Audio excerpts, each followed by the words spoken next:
โลเนาะ1โลมาตอดแน่ลายเลยผู้ชักลายหิบเลยลายจังแม่สิเฮ็ดเลยเนาะ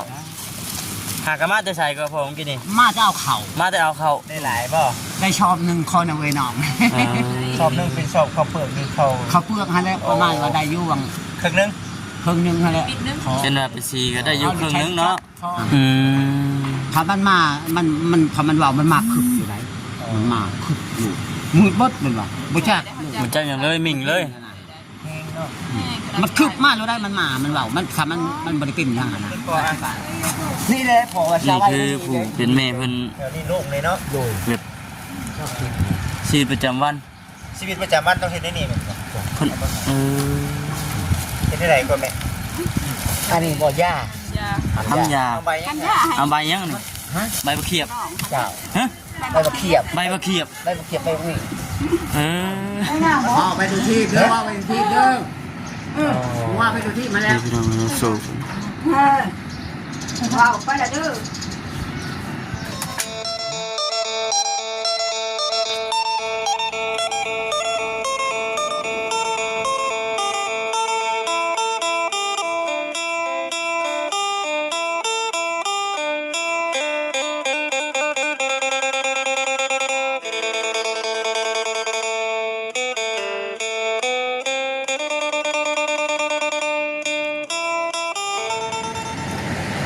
พี่น้องเลยเนาะบัดที่นี่ฮอดมาถึงเลยพี่น้องเลยเป็นอะไรเมื่อนี้คือว่าต่างจากเมื่อวานนี้พี่น้องเนาะเมื่อวานนี้นะคงแต่เฮามาฮอดแล้วก็ได้ยินเสียงเพิ่นห้องเพิ่นเอ้ยเด้พี่น้องเลยเมื่อวานนี้แต่ว่าเมื่อนี้บัดเงียบเงาเป็นพิเศษมื้อนี้นี่เด้พี่น้องเลยเนาะเมื่อนี้นาพากันเดินทางมาอยู่ที่เฮือนที่บ้านของสาวตุ้ยหรือว่าพ่อตู่แม่ดอนเป็นอีกมือที่สองที่ว่าทั้งบ่าวค่ำแล้วก็บ่าวจิตได้พากันเดินทางเข้ามาเยี่ยมยามหรือว่าเข้ามามาลมน้ำกันอีกเท่านึงพี่น้องเนาะก่อนอื่นก็พี่น้องเนาะก่อนอื่นก็มีแต่ว่ากราบทักทายสบายดีเด้อพี่น้องเด้อเนาะทักทายสบายดีซีกันเบิดทุกคนพี่น้องเนาะพบพ่อกันอีกคือเก่า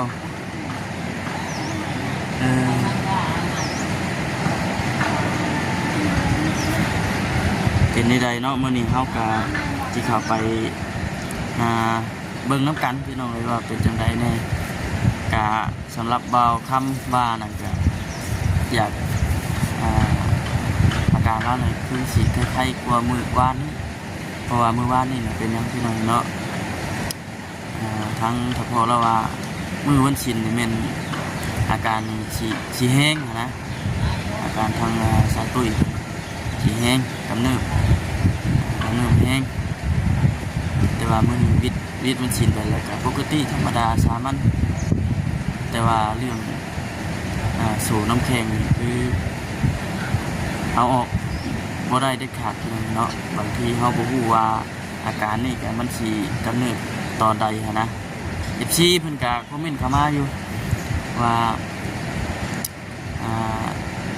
แบบว่าจังได๋ล่ะบ่ให้ล็อกโซ่ไว้นะพี่น้องนะบ่ให้ล็อกโซ่ไว้มันสิเกิดอาการเครียดแห้งนะแต่ว่าผู้คือผู้ปกครองหรือว่าผู้เป็นพ่อเป็นแม่เพิ่นนี่ก็ทางที่ดีที่สุดก็คือใส่โซ่ไว้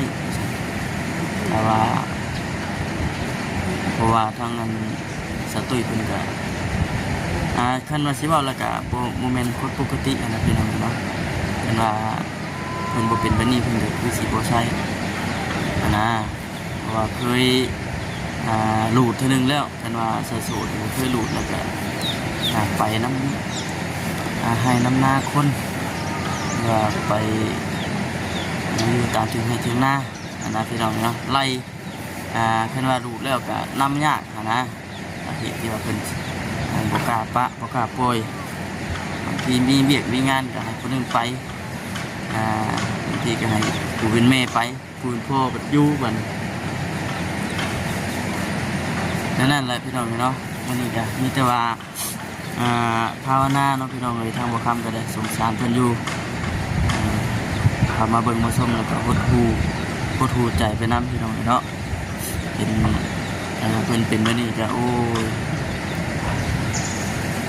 ทรมานพี่น้องเนาะทรมานทั้งเป็นและแบบจริงจากที่คนปกติจากที่คนอยู่ดีๆเพราะฉะนั้นกลับมาเปลี่ยนแปลงเป็นแบบนี้คนละอย่างคนละแนวกันเลยจากที่แบบว่าผมเคยสู่ชีวิตหาเงินหาคำมาให้พ่อกับแม่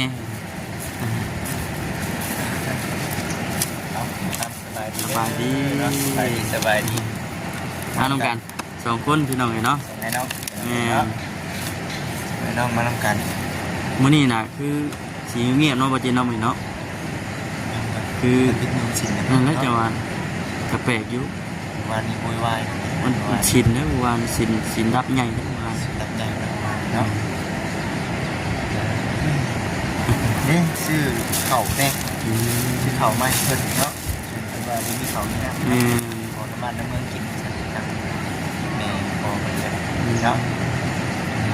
ผู้กินนี่ก็ได้ยินไว้ว่าทั้งทพอเราหักกะมาแต่โคเข่าแม่หักกะมาแต่โคเข่าไปเนาะ ไปเมเซ่นี่เนาะโอ้เจอกันอีกแล้วเฮาเมื่อวานนี่กับพ่อกันเมื่อนี้กับพ่อช่วงค่ำช่วงเร่งไปที่แหละอากาศจังเย็นเนาะสบายดีเด้อพ่อกับแม่เด้อโอ้ผีไม่ทันแท้นี่บอกท่านการนั่งอยู่ว่านี่เนาะโอ้ย คุณวจิตไปนั่ง โอ้สบายดีเด้อสบายดีแม่สบายดี ไม่แห้งเลย เอานั่งด้วยก็ได้เนาะแล้วเขาก็ซื้อของต้อนเด็กๆหน่อยแล้วมาหางมาต้อนเด้อกินข้าวเจ้าเด้อ จ้า กินข้าวเจ้าเด้อของนาโนเนาะนาโนกินมาต้อนแน่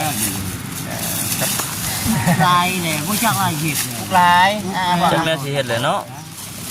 หากกะมาแต่ใส่ก็พอผมกินนี่ มาจะเอาเข่า มาแต่เอาเข้า ได้หลายบ่ ได้ชอบหนึ่งคนเอาไว้หนอง สอบนึงเป็นสอบข้าวเปลือกนี่เขา เขาเปลือกฮะแล้วประมาณว่าได้อยู่วัง ครึ่งนึง ครึ่งหนึ่งฮะแล้ว เช่นว่าไปซีก็ได้อยู่ครึ่งนึงเนาะ พออยู่หน้าเองเห็นได้ผู้หนึ่งไปผู้หนึ่งอยู่ฮะแล้วเราชิปะนี่ก็วาดเช้านี่ก็ใช้คว้างัวโคบหรืองัวอะไรที่เชื่อนี่ครับแม่อยู่ได้นี่ มันเห็ดหัวแล้วหัวก็ย่านดิมันยากเนาะ ย่างสิเห็นดิ้นพอฮันบอกแต่ดิ้นฮันได้พอชื่อว่าหันหดอุ่นมูลูกมาพี่ข้าเรียกว่าหินเท่าทุกนี่แหละมันหินเย็นอันนี้คือเช้าตะคานี่ก็สิพูดไปพูดแล้วยาเฮาทุกแล้วมูเห็ดได้ก็ยาวพอไปอย่างมักหนังมูเห็ดเฮาดีก็ดี ถูกเนาะ รถมู อารมณ์ดีบ่มานี่อารมณ์ดี มื้อนี้คือเงียบมื้อนี้เนาะ ธรรมดา มื้อนี้เมื่อวานนี่ป๊อด ธรรมดา บ่เมื่อวานนี่หั่นนะสิแล้วเมื่อวานนี่วัดวันศีลเมื่อวาน บ่ได้เอาเพิ่นมาอาบน้ำเนาะ เลยก็ต้องชิมา เพิ่นว่าสิมามื้อนี้บ่ ติดหนีไว้ก่อนเนาะ ติดหนี้ไว้ก่อน ติดหนีไว้ก่อนจักเดือนแล้ว6 เดือน จัดว่า เอาฮอด7เป็นยังเนาะฮอด7 เดือนก่อนเป็นยังคือจังไดเนาะ7 เดือนจังอาบน้ำเนาะ แม่น ถ้ามันเว้าหันได้เวลามันเว้าถ้ามันบุกิธรรมดา แม่นบ่ โอ้ยเฮาดีก็ได้เฮาว่าตู้ตั้งสตินะว่า ถ้ามันมามันพอมันเว้ามันมากคึกอยู่ไหนมันมากคึกอยู่มืดบดมันว่าบ่จัก มันจังอย่างเลยมิ่งเลย เพลงเนาะ มันคึบมาแล้วได้มันมามันเว้ามันถ้ามันบ่ได้เป็นอย่างนั้นนะมันอธิบายอ่ะ มันว่าคึบหลุดมืดบดเว้าไปเลยไม่ว่าจะเว้าเลย กับเป็นบอกไปเลยเนาะ กูนี่คือแห้งโอ้ว่าชอบมากินอย่างนี้ได้ใช้มันนี่ได้โอ้ยได้บ่แม่นเว้าเป็นหมอเป็นแตกกับเป็นช่างอามาคนมาพอ หมอแหกแต่กระโปะสิบ่ มันหันบ่แม่นบ่ได้น้ำมันได้เป็นอยากได้อยากกินมันมา นั่งเด้อ มานี่หลังจากเป็นงานสภาพมันเป็นอยู่ดีมา อย่าตกประสาทที่บ่ได้ดีบ่ ฮะ อย่าประสาท บ่มีอะไรโอ้อันนั้นฉันว่าอยู่บ่หานใหญ่ แห้งบ่พี่น้องเนาะอย่ากรมประสาทหรือว่าครับต้องไปซื้ออยู่ในห้องหมอด้วยบ่หรือว่า เจ้าเพราะหมอใหญ่ มันต้องนั่นเนาะ ห้องหมอเด้เนาะ บ้านนี้มีอันนั้นหมูเขาเว้าอยู่เขานั่นเขาเว้ามีวิธีการมันสิยากินเขาแล้วหั่นคุ้มเขาทำกินน้ำนี่ใช้น้ำโลดตีใช้น้ำโลด ให้น้ำแล้วเนาะ อืม แค่นั้นได้ใช้บ่ฮอตตี้ใช้กระทุกเนี่ยหายกระทุกเอาหายมันกระทุกได้อีก ให้เพิ่นยกกินเนาะ คันดาวสิเอาเราไปเฮาก็เอาข้าไปได้เนาะ โอ้โห ยันตัวหน้าเด้พี่น้องเอ้ย เสี่ยงมีการเสี่ยงหลาย ฉันว่าเอาไปนี่ก็ได้อยู่อาบน้ำอาบในเลย แม่ ต้องใส่กับมือได้ใส่กับมือไอ้น้องไปเชียร์ที่ไปคนบ่ได้ใส่ในนั้น โหลดได้เนาะคน มันไป นี่แต่ว่าคำว่าทางออกที่ดีนี่คือเฮามีเงินแหละเฮาซื้อยามาให้กินเนี่ย จ้า มันอารมณ์มันนั่นเนาะ ให้มันอันนั้นก่อนจะอันนั้นยังว่าไข้นะ ให้ใจเย็นก่อน มัน นะ จะยินอยู่ ว่าหูควมเนาะ มันก็ว่าเวลาจะไปชักยามันเบา ฮะ มันเบาจะไปชักยามันเบา อย่า บา ไป งหันชักยาน้ำเผานั่นผู้เชียลุงเฮงอยู่เบื้องชนหันมันก็จนเอาผัวชักยาดีเลยจะคาวิ่งกันจะคาเอาผัวผู้ที่ช่องไปทางใหม่เลยได้มันยังกิน อืม อ้าวดูนะแม่ อ๋อบัดว่าก็ว่าเนาะก็ ยา บัดแล้วนอนแล้วก็นอน นอนบ่ได้บดคืนได้เวลา ยามกลางเว้นมันก็นอนบ่แม่นมันสิบ่นอนมันก็นอนมีพักผ่อนหัวได้ บ่ อันนี้ก็ลุกจะนอน คือเมื่อคืนนี่ได้ครับมื้อมันชินเมื่อคืนนี่เป็นได้ใด นอน นอนบ่ นอน แจบมา ฮะ แจบเลย แจกประมาณที่หาโอ้เอกแล้วมันหาให้หาแม่อยากกินข้าวได้ไหม ได้ อันนั้นดูจากลายชื่อว่า พี่น้องเนาะนี่แต่ว่าเมื่อนี้ก็พา FC มาเบิ่งก่อนนี่ก็ยันว่าเพิ่นก็อยากเบิ่งก่อนนะว่าเป็นได้นะเบิ่งสถานการณ์มันก่อนเนาะในเรื่องเคสแบบนี้นะเบิ่งว่าควรเฮ็ดจังไดดี FC เพิ่นก็ยังขึ้นตำอยู่นะ แม่น ให้คำคิดเห็นมาหลายทานอยู่เนาะถึงว่าเขาก็เอารอฟังคำตอบจากทางซีคอมเมนต์กันเข้ามานี่แหละนะครับถ่ายบรรยากาศนี่แหละกับซีเบิงแต่ว่าไม่ได้ดึ้มตั้มๆเป็นบ่ไม่ได้ตีนั่นนี่เป็นบ่ บ่ได้อานาวาสหยังบ่ วันเป็นกันแน่ก็ นอนเนื้อมันนอนเอาแนบนาดนอนหายาไปขาดนี่ยากินข้าวแล้วยาได้ ยาสูบนี่ โอ้ยยาได้ตะเกาไปชูกว่ายาเขาชูใกล้ๆกับมันไปแล้วเม้นในพวกนี้อันนี้โถ บ้าเงินวันเล่า เฮงมักเรียนยาเมาเขาได้เฮงมักเขาเอายาอะไรให้มันเป็นซิมชักมาชูแขนห้ำเขาดิต้องมันมี เพิ่นนอน นอนใต้ล่างนี่จักปี น สาม อนแล้ว ปี ก็ ได้ ลุกมาอีก เจ้าตะเกาก็นอนบนพื้นพุ่น 3 ปีปลายเลยพี่น้องเนาะนอนอยู่ตาราง3 ปีเลย ปีไป ก็บ่ได้ขึ้นฮอดทั้งเพื่อนแล้วมันยากเนาะ บ่ให้ขึ้นแล้วพอเลยเหตุเปลี่ยนยังว่าชีจักย้ายแทนญาติ อันนี้คงคิดว่าอย่างง่ายไปทางไหน ชีย้ายนี่ชีย้าย อั ไม่ น ดู นี้อันจับน้ำ สิปลุกกระต๊อบบ่ ง่ายออกมานอกพี่เฮ็ดกระต๊อบบ่ เจ้า พอได้สบายเนาะ เอ้ยน้องมากก็ยังใครได้อันนี้เฮามาคิดอย่างลีกหมู่ครูมาแล้วเอ้ยน้องฮะนะมาคิดเฮาผู้จักอยู่ว่ามันอาชัยมันว่าไปทุกที่แล้วเนี่ยคนพี่น้องคนบุญผ้าเขาว่าผู้เจ้ามาแล้วผู้เจ้าชุบชามันได้ บ่ได้ซ่า บ่ว่าเข้ามาหะนะผู้เจ้าอยู่ประชามันเนี่ยว่า ยันแบบ ท่านจะผู้เจ้าคือบังคับเฮ็ดได้คนที่ไปใช้ชูดีกว่าแม่ใช้ชูนี่ เพราะว่าคันเฮ็ดกระต๊อบนี่พอคิดว่าสิเฮ็ดแบบใด เฮ็ดกระต๊อบบ่อาชีพนายเติบสิให้มันอันนั้นบัดนี้สิเฮ็ดกระต๊อบกระสิแท้มันให้มันอยู่ให้มันอันนั้นระบายให้มันทำหนังงามมันอัน เตียงบ่เอาใส่เตียงบ่ เตียงนี่ได้สิเตียงใหม่ เฮ็ดแบบนี้สิ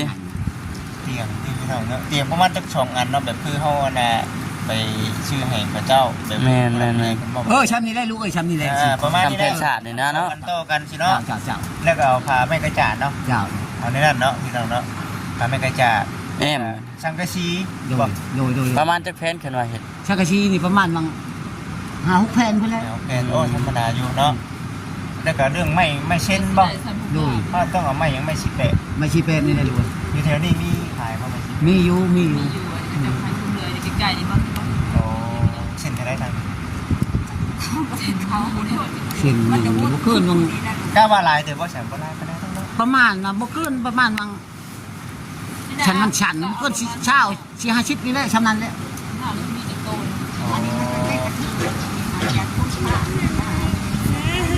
เพิ่นชาวมันนี่เฮาเอาจังซี่สมมุติว่า ฮะเช้ามันมีโรคเช้ามันได้เช้ามันก็ได้อันนี้ โอ้มันมีชาวอยู่มีแต่ไม่เช่นครับไม้กระจาดสังกะสีกับเตียงเนาะ เตียงเท่านั้น3อย่าง4อย่าง ผ้าแม่มึงห้ามมันก่อน โอ้เสียไว้ใช่พ่อฮะในคมคิดพ่ออ่ะนี่แหละพ่อว่าชา นี่ วไว้ คือผู้เป็นแม่เพิ่น แถวนี้โล่งเลยเนาะ แบบชีวิตประจำวัน ชีวิตประจำวันต้องเฮ็ดได้นี่แม่นบ่ เพิ่นเฮ็ดได้ไดก่อนแม่อันนี้บ่ยา ทำยา เอาใบยัง เอาใบยังนี่ใบมะเขียบ เจ้า ฮะ ใบมะเขียบ ใบมะเขียบ ใบมะเขียบใบนี่ เออ มันบ่ขิวบ่เนาะ บ่มันน่ะก็บ่คิวได้ธรรมดาทุกคนได้ โรคความดันเพิ่นว่า บ่ อย่างว่าเป็นไข้ยุ่งไข้ยากแล้วเพิ่นให้เอาอันนี้เพิ่นว่าดูนะ อันนี้ป้าบ่ได้อันนี้ ถามว่าได้ยา จ้า กินข้าวแล้วก็มันหาอยู่ได้ยาแค่ได้ยาแล้วก็ไผ่แล้วก็ชูแล้วปก อารมณ์เย็นเหมือน โอ้ยหัวแล้วก็ห้องเพลงไว้จะหน่อย ลองมึงบ่ใส่เนาะ ฮะ ให้เพิ่นตัวนี้บ่ได้ว่าจังได๋ สิเอาไปให้เพิ่นเดี๋ยวนี้บ่ เอาไปหาไป เอาลอง ไปสิลองเบิ่งดูให้ทางเงินเพิ่นเพิ่นสิเพิ่นเบิ่งนํกัน แม่ไปยังห้ามแม่มึง เราดักไล่หูล่ะ เข้าไปเหรอเข้าไปขโมยคุณที่หนังที่อ่ะ ไทยผสมลาว รักเห็นได้อีกพัชดาไพ่กับเวทีบ่ อ๋อนั่นแหละ ไปได้ตะเบือนนี่แล้วว่าเลยขายดี เนาะ มึงจะจบป่ะ ฮะ มึงจะจบมึงคือหา อ้าว ปล่อย ว่า มา จะได้เลยว่าทำเตียงจะได้ได้ เดี๋ยวนี้มือมี หน้า ไม่ได้บ่ครับ จะหน่อยก่อน มือ จะหน่อยก่อนจังสิมื้อ เอ้อโว้ย2มื้อแล้วข่อยบ่แม่นมักสอน ได้งามบ่ อ๋อไปดูที่เด้อว่าไปดูที่เด้อว่าไปดูที่มาแล้ว พี่น้องเราโศก ว้าวไปละดื้อ กินข้าวแล้วกินบ่ข้าวขนมกินบ่ขนม เอาวันนั้นมาขาย สลด ได้ยังได้ อันนั้นเอาพ่อยระวังนะบ่จิตเด้อค่อยอ้าว แกนถึงได้เรียนไปอันใดจะดูขึ้นจะเก่าเลย โนเคยมีบ่แบบว่าเจ้าย่างผ่านมาเลยแบบทางเงินเราดึกกินเคยบ่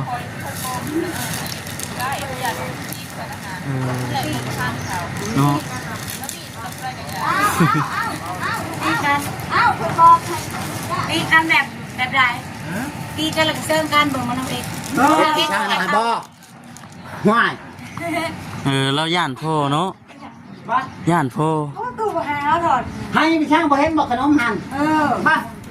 ปากพวงได้จะนอนได้ พ่อมาบอกแล้วก็อยากยูบอยู่พี่น้องเนาะ มันไม่เปิดมันจะ เอาชุดยามันก็ขายอะไร ญาติเนาะ ย่านพ่อ ขนมมาเด้อขนมมาเด้อกินเด้อ ฮะ ด้วยไม่ใช้ เอามาส่งกูขันบ่อยากใส่ว่าเหมือนน้ำ อ๋อ ผัดนม อาบน้ำป่ะอาบน้ำป่ะ โอ้ยน้ำอันนี้ลูก เป็นไง ญาติน้ำหัน ญาติน้ำ โอ้ย